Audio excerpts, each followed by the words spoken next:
भाई की शादी हुई तो मम्मी रात को उठ उठ कर भाई के कमरे की तरफ जाती और दरवाजे में बने छोटे से होल से कमरे में झांकती थीं। फिर कानों को हाथ लगाते हुए वापस आ जाती। मुझे मम्मी की इस हरकत पर बहुत गुस्सा आता था, क्योंकि माँ ऐसे अपने बहू बेटे के कमरे में झांकती है क्या। जब मैं मम्मी को उनकी इस हरकत से रोकती और पूछती कि आपको क्या ज़रूरत पड़ी है इस तरह भाई के कमरे में झांकने की, तब मम्मी की आंखों में आंसू निकल आते और वो अपने कांपते हुए हाथों को उठाकर कहती कि हे भगवान, मेरे बेटे को माफ़ कर देना, वो ऐसा नहीं है। फिर मुझसे कहती कि देखना, मेरी बहू पर भगवान का कहर होगा। मैं मम्मी की बात सुनकर कांप जाती थी और पूछती, मुझे तो कुछ बताइए, आखिर बात क्या है। तब मम्मी मुझे कुछ न बताती और फिर उस दिन के बाद मेरी माँ हर वक्त मुझे अपने साथ लगाए रहती, भाभी के पास भी ना जाने देती। फिर पता नहीं क्या हुआ कि मम्मी की तबीयत अचानक से बहुत ज़्यादा ख़राब रहने लगी। अब मम्मी को मेरी शादी की चिंता सताने लगी, लेकिन समय ने उन्हें इतना अवसर ही ना दिया और वो मुझे अकेला छोड़कर चली गईं। हाँ, मरने से पहले वो वसीयत करके गई थीं कि अपनी भाभी से दूर रहना और रात को अपना कमरा बंद करके अच्छे से लॉक करके सोना और अपनी भाभी को अंदर कमरे में बिल्कुल भी मत आने देना। अपनी भाभी के हाथ की दी हुई कोई भी चीज़ मत खाना, अपने हाथों से बनाना तभी खाना, भाभी के बनाया हुआ खाना भी मत खाना। मम्मी के जाने के बाद मैं बिल्कुल अकेली तनहा रह गई थी। मैं अंदर से बिल्कुल टूट गई थी, लेकिन फिर भी मैंने जैसे तैसे करके खुद को संभाला और अपनी माँ की वसीयत को मानना शुरू कर दिया। मैं रात को अपना बंद करके ही सोती थी, दिन में भी ज़्यादातर अपने कमरे में ही रहती और कमरा अंदर से बंद रखती थी। लेकिन समझ नहीं आता था मेरी माँ ये सब क्यों कहकर गई थीं। माँ को मरे अभी कुछ ही दिन गुजरे थे जब एक दिन भाभी अपने कमरे में दर्द से चिल्लाने लगीं। मैं गलती से दरवाज़ा खोल के भाभी के कमरे में चली गई, लेकिन मेरे पैरों तले से तो ज़मीन निकल गई जब भाभी ने दरवाज़ा बंद करके मुझे। मेरा नाम दीपा है, मेरा संबंध दिल्ली से है। हम दो बहन भाई थे। मेरे पापा पुलिस में कांस्टेबल की नौकरी करते थे। कहते हैं कि पुलिस वाले अच्छे नहीं होते, वो रिश्वत लेते हैं। मगर ऐसी बातें करने वाले ये क्यों नहीं सोचते कि ऐसा कौन सा डिपार्टमेंट है जिसमें करप्शन नहीं होता और सब इंसान एक जैसे नहीं होते। कुछ लोगों के गलत काम करने की वजह से हम इल्ज़ाम सबको देने बैठ जाते हैं। जहाँ बुरे लोग होंगे वहाँ अच्छे भी तो होंगे। मेरे पापा भी उन्हें अच्छे लोगों में से एक थे। हर बेटी के लिए उसका बाप एक हीरो होता है, उसका आइडियल होता है। मेरे पापा भी मेरे लिए आइडियल ही थे, मेरे हीरो थे। मेरे पापा ने अच्छाई की मिसाल कायम की थी और साबित कर दिया था कि सब पुलिस वाले एक जैसे नहीं होते। मेरी माँ बताती थी कि जब उनकी शादी हुई तो उनकी उम्र 20 साल और पापा की 24 साल थी। पापा बेरोजगार थे और नौकरी ढूंढने की कोशिश कर रहे थे, मगर जहाँ भी नौकरी के लिए जाते तो वो यही कहते कि पहले तुम हमारा ख्याल करो, फिर हम भी तुम्हारे लिए कुछ सोचते हैं। और पापा ये कहकर उठ जाते कि भगवान की कृपा से ना मेरे बाप ने कभी मुझे हराम खिलाया है और ना ही मैं अपनी औलाद को हराम खिलाऊंगा। इसलिए आप अपनी नौकरी अपने पास रखिए, भगवान मुझे हलाल कमाई किस्मत में लिखेगा तो मुझे ज़रूर मिलेगी।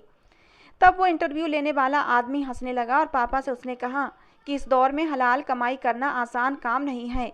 जहाँ भी चले जाओ रिश्वत दिए बगैर तुम्हें सरकारी नौकरी नहीं मिल सकती।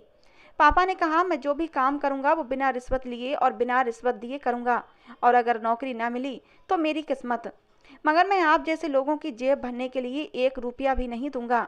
और ये कहकर पापा घर आ गए।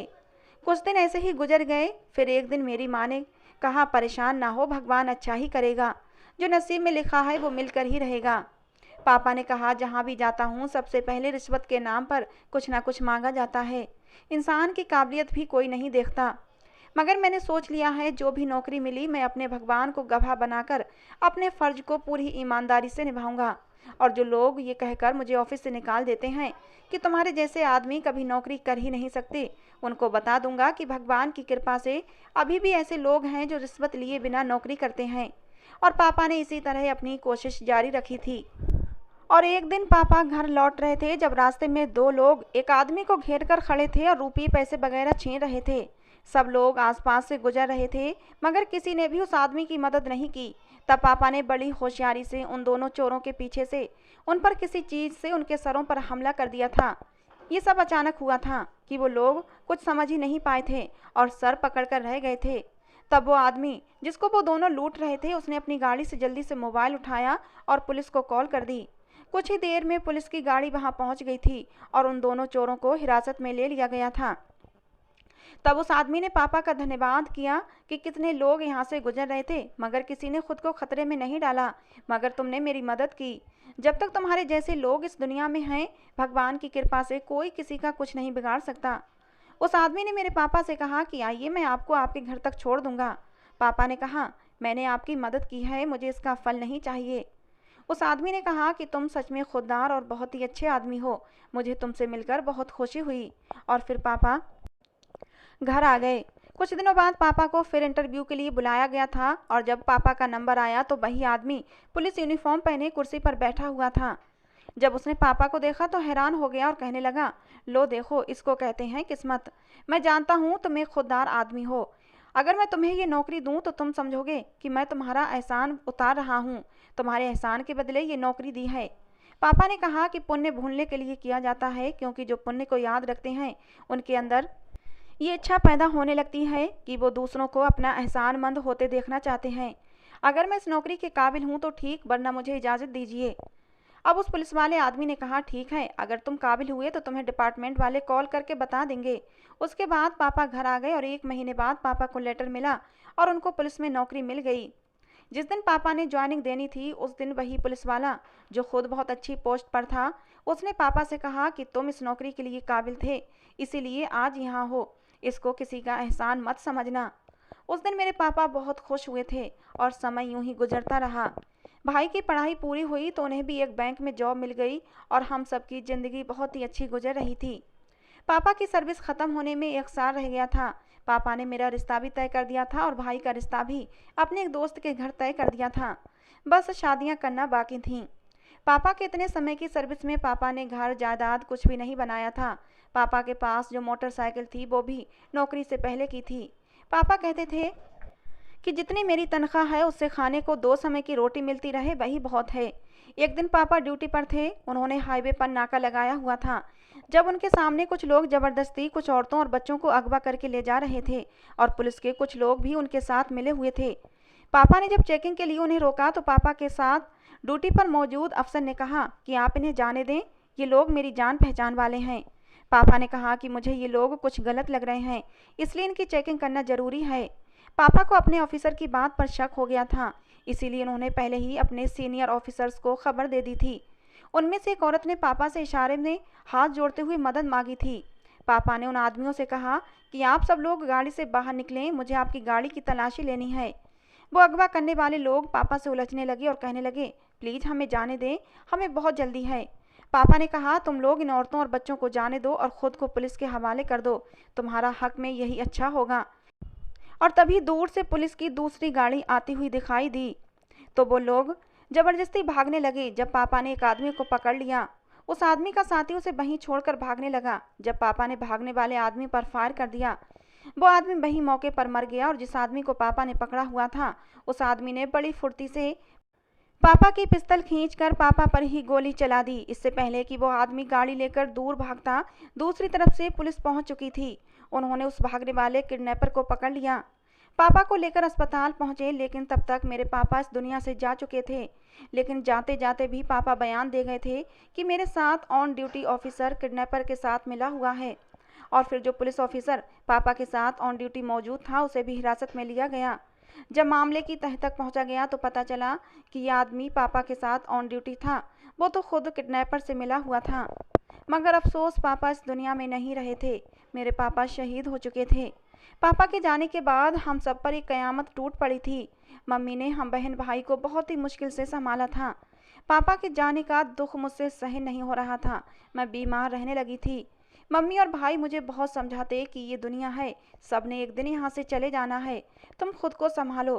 देखो ना, तुम्हारी वजह से मैं और माँ ने भी खाना नहीं खाया है, थोड़ा सा खा लो। मगर मुझे कुछ होश नहीं था। भाई रोते हुए कमरे से निकल गया। मम्मी ने कहा, दीपा बेटी, हमारे नहीं तो अपने पापा की खातिर ही संभल जाओ, तुम्हारे पापा की आत्मा को कितना दुख होता होगा। तब मैंने कई दिन बाद थोड़ा सा खाना खाया था। यूं ही 1 साल गुजर चुका था। एक दिन मम्मी ने कहा कि तुम्हारा भाई पता नहीं कुछ परेशान सा है, तुम मुझसे पूछो, वो तुमसे कोई बात नहीं छुपाता। भाई घर आए तो सीधे कमरे में चले गए। कुछ देर बाद माँ ने कहा, जाओ अपने भाई से पूछो कि खाना खाया या नहीं। मैं भाई के कमरे में गई और भाई से कहा कि मम्मी आपको बुला रही हैं। भाई ने कहा, मुझे भूख नहीं है, तुम खा लो। मैंने कहा, भाई क्या बात है, कोई परेशानी है तो मुझे बताओ। भाई ने कहा, कुछ नहीं, बस थक गया हूँ, आराम करूँगा। और उस दिन पहली बार भाई ने मुझसे झूठ बोला था।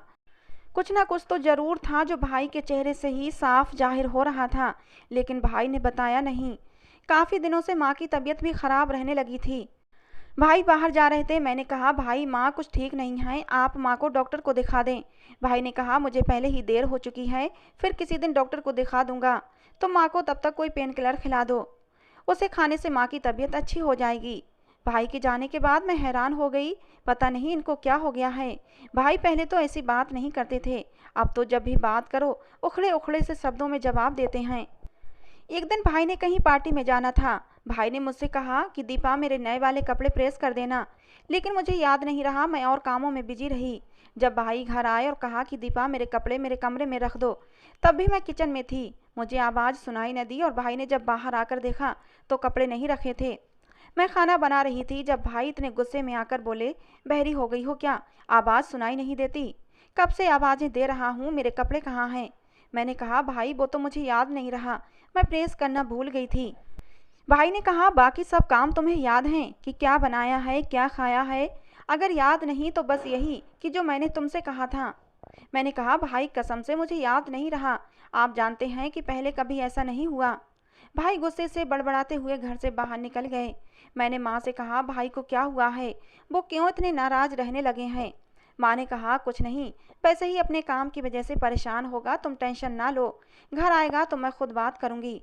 पापा के जाने के बाद घर में बहुत अजीब सा माहौल हो गया था। भाई बात बात पर मुझसे और माँ से उलझ पड़ते थे। हालांकि पहले तो भाई ऐसे नहीं थे, हमारी छोटी से छोटी तकलीफ पर भी भाई अपना काम छोड़कर आ जाते थे। माँ कितनी दिनों से बीमार थी, बुखार में तप रही थी, मगर भाई को बिल्कुल भी परवाह नहीं थी। न जाने हमारे परिवार को किसकी नज़र लग गई थी कि हमारे घर की खुशियाँ हमसे रूठ गई थीं। एक दिन मैं खुद ही माँ को लेकर डॉक्टर के पास गई थी। मैंने भाई को कॉल भी किया और माँ की तबीयत का बताया कि मैं डॉक्टर के पास लेकर आई हूँ, आप आ जाएं। तो भाई कहने लगे, मैं बिजी हूँ, तुम माँ को लेकर घर चली जाओ। भाई से बात करते समय मुझे किसी और की भी आवाज़ आई थी, जिसे पहचानने में मुझे देर बिल्कुल भी नहीं लगी थी, क्योंकि वो आवाज़ तो मेरी मामी की थी। भाई ये क्या कर रहे थे और मुझसे झूठ क्यों बोला? भाई तो जानते थे कि मामा और मामी ने हमारे साथ क्या कुछ नहीं किया था, वो तो हमें अच्छा ही नहीं समझते थे। पापा के जाने के बाद भी कभी आकर हमारी खबर नहीं ली थी, बल्कि एक दिन हमारे घर आकर मामा और मामी ने मम्मी से 3 लाख रुपये मांगे थे। माँ ने कहा कि इतने पैसे हमारे पास कहाँ से आए? तो मामा कहने लगे, क्यों, तुम्हारे पति तो पुलिस में थे और पुलिस वालों को तो ऊपर की कमाई बहुत आ जाती है। माँ ने कहा, बस अब बहुत हुआ। आप अच्छी तरह जानते हैं भैया कि इन्होंने कभी हराम की कमाई का एक पैसा नहीं कमाया, और आप क्या जाने हलाल और हराम में क्या अंतर होता है। आपको तो बस पैसों से मतलब है। आपने तो खुद सारी जिंदगी पत्नी के आगे पीछे घूमने में गुजार दी और दूसरों को धोखा देने में गुजार दी। मामा हमें भला बुरा कहते हुए चले गए थे, और तब से मामा ने हमारे घर आना ही छोड़ दिया था, और आज भाई उन्हीं के घर बैठा हुआ था। मुझे विश्वास नहीं आ रहा था। फिर मैंने सोचा, हो सकता है कि ये मेरा वहम हो। मेरा भाई, वो भाई जो कभी हम पर जान देता था, वो अब हमसे बेगाना सा लगने लगा था। और फिर इसी टेंशन में मेरी माँ बीमार पड़ गई थी। कुछ दिनों में माँ की तबीयत थोड़ी ठीक हुई तो भाई ने एक दिन आकर कह दिया कि मैं मामी की भतीजी रूपा के साथ शादी करना चाहता हूँ। मैं उसे पसंद करने लगा हूँ, आपको मेरे साथ चलना होगा। रूपा मेरी मामी की भतीजी थी। मामी के कोई औलाद नहीं थी, इसलिए वो अपनी भतीजी को अपने पास रखती थीं। माँ ने कहा, तुम्हारा रिश्ता तुम्हारे पापा ने अपने दोस्त की बेटी से तय कर दिया है और तुम्हें बता भी दिया था, और उस समय तुम राजी भी थे। अब कैसे अपने बाप की बात को झुठलाने लगे हो? मैं तुम्हें बिल्कुल भी अनुमति नहीं दूंगी। आज ही जाकर उन लोगों से शादी की तारीख ले आती हूँ। वो कब से इंतजार में हैं, कई बार पूछ चुके हैं कि कब तक शादी की तैयारी करें। मैं अब और देर नहीं करूँगी। उस समय तुम्हारे पापा ने जो भी किया था, सब तुम्हारी मर्जी से किया था, मगर मेरे भाई ने साफ कह दिया कि मुझे मामी की भतीजी रूपा से ही शादी करनी है। अगर आप साथ न गईं तो फिर आगे जो होगा उसकी जिम्मेदार सिर्फ आप ही होंगी। मैं रूपा से शादी का वादा कर चुका हूँ, और मामी भी राजी हैं, और मामी का भाई और भाभी भी राजी हैं। मामी तो कहती हैं कि अपनी माँ को लेकर आओ, वो तो आपकी राह देखती हैं, आपसे कितना प्यार और आपको कितना सम्मान देती हैं, और आप पता नहीं मामी को अच्छा क्यों नहीं समझती। माँ ने कहा, ठीक है, अच्छी तरह सोच लो। तुम जानते हो तुम्हारी मामी अलग तबीयत की मालिक है। उसके ना जाने कितने किस्से पूरे खानदान में मशहूर हैं। लोग उससे दूर भागते हैं और तुम हो कि उस घर से रिश्ता जोड़ना चाहते हो। कल को तुम्हें पछताना न पड़े। फिर मत कहना कि मेरी माँ ने रोका नहीं था। भाई ने कहा, आपको नहीं चलना मेरे साथ तो ना चलें, लेकिन इस तरह की बातें करने की कोई ज़रूरत नहीं है। भाई की बातें सुनकर मैं और माँ परेशान हो गए थे। मेरी माँ की आंखें दूर तक देख रही थीं। उन्हें अपने घर का विनाश होता साफ दिखाई दे रहा था, लेकिन वो मजबूर थीं। कहाँ हमारा इतना हंसता बसता घर था, मगर अब घर में अजीब सा माहौल रहने लगा था और दिन ब दिन हालात बिगड़ते ही जा रहे थे। उधर पापा ने भाई का जहाँ रिश्ता तय कर दिया था, वो लोग भी बार बार शादी का जोर डाल रहे थे, लेकिन मम्मी उन्हें क्या जवाब देती। और एक दिन तो हद ही हो गई जब वो लोग घर आ गए और हाथ जोड़कर विनती करने लगे। बोले कि बहन जी, अब जल्द से जल्द शादी कर लो। हम कब तक अपनी लड़की को घर पर बिठा कर रखेंगे। और मम्मी के पास कोई चारा नहीं था, तो उन्होंने साफ साफ बता दिया कि मेरा बेटा तुम्हारी बेटी से अब शादी नहीं कर सकता। वो किसी और को पसंद करने लगा है। ये सुनकर वो लोग बहुत दुखी हुए थे, साथ ही साथ नाराज भी, कि आपने सही नहीं किया। हम कब से आपके रिश्ते पर बैठे हुए हैं। हमारी बेटी तो टूट कर रह जाएगी। वो तो राहुल के नाम से ही जी रही है। उसी को मन ही मन अपना पति स्वीकार कर चुकी है। लेकिन मेरी माँ भी क्या कर सकती थीं। ये सब सुनकर उनकी आंखों में भी आंसू आ गए। उन्होंने कहा, भाईजान, हमें माफ़ कर दो। हम मजबूर हैं। अगर हम ज़बरदस्ती राहुल को शादी के लिए मना भी लें, लेकिन अगर बाद में उसने प्रीति को छोड़ दिया, फिर क्या होगा। उसकी तो ज़िंदगी खराब हो जाएगी। और फिर भाई ने अपनी मर्जी से मामी की भतीजी रूपा से शादी कर ली। माँ ने भाई को बहुत समझाया था, मगर वो नहीं माने और अपनी जिद पूरी ही कर ली। मामी की भतीजी रूपा बहुत ही तेज तर्रार और बहुत ही चालाक लड़की थी। भाई के सामने तो बहुत ही धीरे और प्यार से बात किया करती थी, लेकिन जैसे ही भाई घर से चले जाते तो भाभी का व्यवहार मेरी माँ के साथ बहुत ही अजीब हो जाता था। मैंने जो बात नोट की थी वो बड़ी ही अजीब थी। अब मेरी माँ रोज रात को भाई के कमरे के बाहर खड़ी होकर अंदर झांकती थीं। मुझे अपनी माँ की ये हरकत बुरी लगती थी। जो भी हुआ था हमें उसे स्वीकार कर लेना चाहिए था और भाई भाभी की पर्सनल लाइफ में हमें दखल नहीं देना चाहिए था। मैं माँ से पूछती तो वो मुझे कुछ ना बताती, मगर मेरी मासी को वो हर बात बताती थीं और उनसे कहती कि तुम बस अब जल्द से जल्द आ जाओ।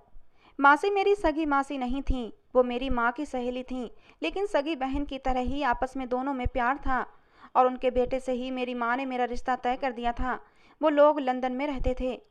मेरी माँ हर समय परेशान रहती और भगवान से एक ही प्रार्थना करती कि हे भगवान, मेरे बेटे को माफ़ कर दे, वो निर्दोष है। और मुझे कहती कि तुम्हारी भाभी रात को जो हरकत करती है, तुम देखना एक दिन उसके ऊपर भगवान का कहर टूटेगा। मैं माँ की बात सुनकर कांप जाती थी। अब मेरी भाभी मेरे भाई को इस बात पर राजी कर रही थीं कि अपनी बहन की शादी मेरे भाई से कर दो, और भाई तो वैसे भी वही कर रहे थे जो भाभी चाहती थीं। भाई ने माँ से कहा कि दीपा के लिए ये रिश्ता बहुत अच्छा है, मगर माँ ने कहा कि मैं अपनी बेटी की शादी बहुत पहले ही अपनी सहेली के बेटे से तय कर चुकी हूँ। तुम्हें तो तुम्हारी पत्नी ने अंधा कर दिया है। तुम्हें तो अपनी माँ और बहन नज़र ही नहीं आती। तुम अंधे हो गए हो क्या? तुम्हें दिखाई नहीं देता कि तुम्हारी पत्नी का भाई अब नॉर्मल है? वो मेरी फूल जैसी बच्ची के लायक नहीं है। अब मेरी बेटी से दूर रहो। तुम्हारी वजह से सब कुछ बर्बाद हो गया है। मेरी फूलों जैसी बच्ची तुम्हारी पत्नी के कामों के बोझ के तले दब गई है। तुम्हारी पत्नी सारा सारा दिन कमरे में पता नहीं क्या करती रहती है। घर का कोई भी काम नहीं करती। मैं बीमार हूँ, मुझे संभाले या तुम्हारी पत्नी को संभाले। भाई ने कहा, बस करें माँ, आप तो शुरू से ही रूपा के खिलाफ थीं, अब इसीलिए इस तरह की बातें करती हैं। माँ ने कहा, अभी भी समय है, संभल जाओ, वरना बाद में बहुत पछताओगे। भाई ने माँ की बातें अनसुनी कर दी और कमरे से बाहर चले गए। मेरी माँ हर समय मुझे अपने साथ रखती, आंखों से ओझल ना होने देती। जरा भी इधर उधर हो जाती तो माँ परेशान हो जाती। माँ फ़ोन कर करके अब सुनीता मासी को अपने पास बुलाने की जिद करती थीं कि सुनीता, अब तुम आ जाओ और अपनी अमानत अपने साथ ले जाओ। मेरी ज़िंदगी का कोई भरोसा नहीं और पता नहीं मेरे बाद ये लोग मेरी बच्ची के साथ क्या करेंगे।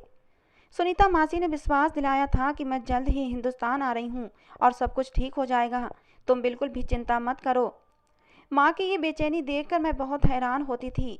भाभी के करीब भी ना जाने देती। अचानक माँ की तबीयत बहुत ज़्यादा ख़राब रहने लगी और उन्हें मेरी शादी की चिंता और भी तेज़ी से सताने लगी।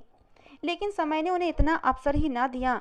लेकिन मरने से पहले वो वसीयत करके मरी कि अपनी भाभी से दूर रहना और रात को कमरा लॉक करके सोना और अपनी भाभी को कमरे के अंदर बिल्कुल भी मत आने देना।